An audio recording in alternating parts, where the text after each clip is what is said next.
Lacinka na takomto masle. Vy sa teraz skúste ale na chvíľu pozrieť na jednu súťaž kuchárov, už keď sme v kuchyni. Talentovaní žiaci stredných škôl dostali príležitosť predviesť svoje výnimočné schopnosti. Už po 7. raz sa stretli na medzinárodnej súťaži. Tento rok pod názvom Európa 2011.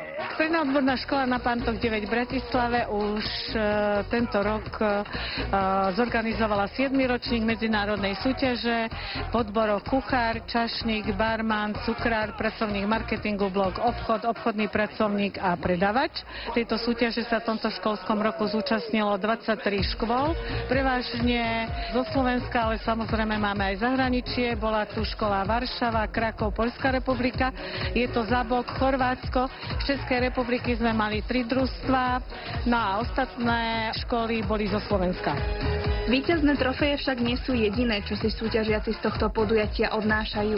Táto súťaž dáva žiakom to, že majú možnosť získať nové vedomosti, zručnosti v tomto odbore, pretože sa pripravujú na budúce povolanie v odboroch.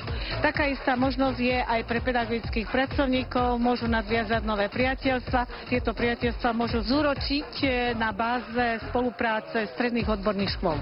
Nádejných mladých kuchárov, čašníkov a barmanov prišli podporiť aj známe tváre z televíznej obrazovky.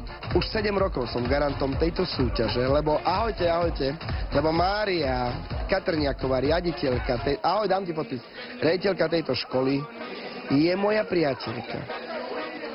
Narodila sa v tej istej dedine ako ja a v tej dedine, ktorá sa volá Halič, mám reštauráciu. Takže Mária Katrňáková ma oslovila a poprosila, aby som bol garantom. A ja som garantom tejto súťaže. Mám veľmi ťažkú pozíciu, pretože musím sem prísť na otvorenie a potom na záver už za ceny.